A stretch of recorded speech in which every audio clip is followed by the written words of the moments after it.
HPV लसीकरणाबाबत social मीडियावर आणि इतर माध्यमांतून अफवा पसरवल्या जात असल्याच्या पार्श्वभूमीवर राहुरी तालुका आरोग्य अधिकारी दीपाली गायकवाड यांनी नागरिकांना सावध राहण्याचे आवाहन केले आहे. 14 ते 15 वयोगटातील मुलींना ही लस आवर्जून घ्यावी आणि कोणत्याही अफवांना बळी पडू नये असे त्यांनी स्पष्ट केले आहे. शासनाकडून या लसीकरण मोहिमेची अंमलबजावणी 8 मार्चपासून सुरू करण्यात आली असून ही लस सुरक्षित असल्याचं त्यांनी सांगितलं. मी स्वतःही लस घेतलेली असल्याचा उल्लेख करत मुलींच्या आरोग्यासाठी HPV लसीकरण अत्यंत महत्त्वाचं असल्याचं गायकवाड यांनी माध्यमांशी बोलताना नमूद केलं. आता आपल्याकडे महाराष्ट्र शासनाने 9 तारखेपासून 9 मार्चपासून माननीय आरोग्यमंत्र्यांनी मंत्री महोदयांनी 9 मार्च पासून सर्व महिलांसाठी म्हणजे 14 to 15 इयर्सच्या महिलांसाठी HPV वॅक्सिन इंट्रोड्यूस केलेला आहे. तर ह्या लसीबद्दल मी आधी थोडं सांगते की ही लस 14 years completed 15 years not completed या लाभार्थ्यांना द्यायची आहे. फक्त मुलींनाच द्यायची आहे. तर या लसीमध्ये गार्डासिल 4 ही वॅक्सिन आहे. गार्डासिल 4 ही 2009 पासून यूज केली जाते. ती भारतात पण यूज केली जाते 2009 पासून, बट ती प्रायव्हेट सेक्टरमध्ये यूज केली जात होती. आणि 14 to 15 इयर्स मध्ये ती फक्त एकच single dose is sufficient for 90% of efficacy. आणि 15 इयर्सच्या पुढे जर घ्यायची असेल तर आपल्याला 3 डोसेस घ्यावे लागतात. तर गार्डासिल 4 मध्ये कुठले कुठले सब टाइप्स आहेत व्हायरसचे. HPV is human papilloma virus. आता व्हायरसमध्ये 4 टाइप 6, 11, 16 आणि 18. 16 आणि 18 व्हायरसेस जे कॉज करतात 83% of total cervical cancers cause करतात. ती लस आपण आधीच 14 इयर्सच्या मुलींनाच देणार आहेत, सो दॅट त्यांच्यामध्ये ऑलरेडी अँटीबॉडीज असतील तर ते नवीन व्हायरस जर इंट्रोड्यूस झाला तर त्यांना तो कॅन्सर होणार नाही.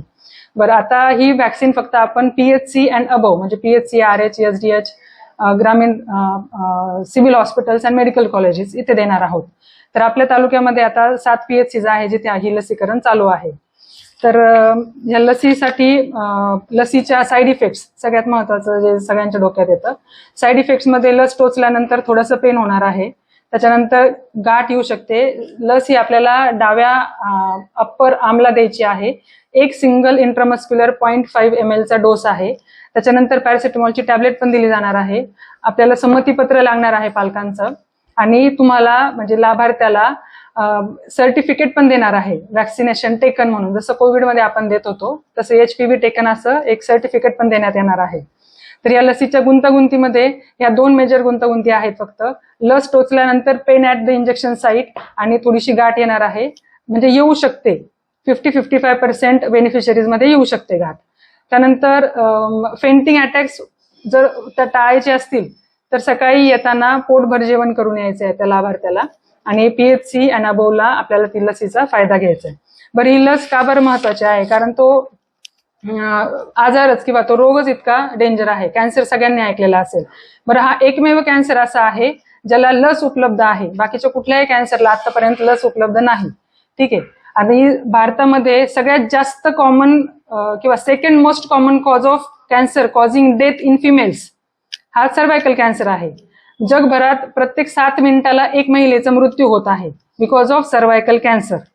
ठीक आहे. त्याच्यानंतर फक्त मुलींनाच का द्यायची आहे किंवा 14 इयर्सलाच का द्यायची आहे? तसं according to research 9 to 14 years is appropriate age. But 9 वर्षाची मुलगी पुढे 14 वर्षाची होणार आहे. बट 14 वर्षाची 15ची झाल्यानंतर आपल्याला तिला 3 डोस द्यायचे आहेत अकॉर्डिंग टू स्टडीज. मग आता 14 वर्ष आपण जर पकडलं तर त्या मुलींना एकतर त्यांचं एज ग्रुप पण एक सिंगल डोस इज सफिशियंट 90% इफेक्टिव्हिटी देते ती वॅक्सिन. आणि 15च्या पुढे सो दॅट आपलं ते बर्डन पण वाढेल नंतर. आणि 14 नंतर ग्रामीण भागामध्ये म्हणजे बालविवाह पण होतात. त्याच्यामुळे आपल्याला 14 इयर्सच द्यायची आहे.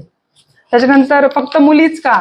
तर मुलींमध्येच कॉझिंग म्हणजे व्हायरस कॉझिंग कॅन्सर आणि डेथ हे जास्त आहे ऍज कम्पेअर्ड टू मेल्स. आता रिस्क बेनिफिट रेशो जर बघितला आपण म्हणजे वॅक्सिन घेतल्यानंतर मला बेनिफिट काय आणि रिस्क काय? बेनिफिट हा आहे की आतापर्यंत 50 कोटी महिलांनी जगभरात हे वॅक्सिन घेतलेलं आहे. त्यापैकी 2009 पासून एकाही महिलेला कॅन्सर झालेला नाही, सर्वायकल कॅन्सर. आणि पैकी एकीची ही डेथ ही वॅक्सिन घेतल्यामुळे झालेली नाही. त्याच्यामुळे हा जो संभ्रम आहे की डेथ होते हे एकदम खोटं आहे. ठीक आहे. त्याच्यानंतर सगळ्यात मोठं मिथ आहे की मुलं बाळ होत नाही किंवा पाळी डिस्टर्ब होते. तर मी स्वतः वॅक्सिन घेतलेलं आहे at the age of 25 years आणि मी 3 डोसेस घेतलेले आहे. एक डोस मला 3,500 पडला होता तेव्हा. मी जेव्हा 25 वर्षाचे होते तेव्हा. त्याच्यामुळे हे आपल्याला वॅक्सिन 14 वर्षालाच घ्यायचं आहे आणि मुलींनाच घ्यायचं आहे फक्त. काय आवाहन करायचं लोकांमध्ये? मी आता असं आवाहन करते की आपल्या माध्यमातून की आपण जे मिथ्स बघतोय किंवा जे गैरसमज आपल्यामध्ये सोशल मीडियाद्वारे आलेले आहेत की डेथ होते, मुलं होत नाही, पाळी डिस्टर्ब होते किंवा अजून काही असतील, ते त्या सगळ्यांना बळी न पडता आपल्या महाराष्ट्र शासनाने जो एक कॅम्पेन हाती घेतलेला आहे तो सक्सेसफुल करण्यासाठी आपण सगळ्यांनी ही लस घ्या. आता जी व्यक्ती सोशल मीडियावर बोलती आहे त्यांना व्हॅक्सिनचा व्ही पण माहिती नाहीये आणि ही व्हॅक्सिन आफ्टर 10-15 इयर्स ऑफ रिसर्चच मार्केटमध्ये येते कुठलीही व्हॅक्सिन. त्याच्यामुळे सायन्सवर आणि डॉक्टरांवर विश्वास ठेवा. आपल्या नजीकच्या प्रायव्हेट डॉक्टर्सला विचारा एकदा लस घ्यायची की नाही, ते पण निश्चितपणे सांगतील की ही लस घेतली पाहिजे. आणि याच्या पुढे जाऊन सांगते, सगळ्यांकडे अँड्रॉइड फोन्स आहेत, तर तुम्ही गुगल करा किंवा ChatGPT वर विचारा HPV व्हॅक्सिन बद्दल, तर तिथे पण तुम्हाला पॉझिटिव्ह भेटणार आहे. तर हे मिथ्सला किंवा ह्या फेक व्हिडिओजला तुम्ही बळी न पडता सगळ्यांनी जास्तीत जास्त लसीकरण म्हणजे त्या एज ग्रुपनी 100% लसीकरण करून घ्या. थँक्यू. त्यामुळे नागरिकांनी HPV लसीकरणाबाबत अफवांपासून दूर राहून लसीकरण करून घ्यावं असं आवाहन प्रशासनानं केलं आहे. यस9 मीडियासाठी प्रतिनिधी गोविंद फुनगे, राहुरी.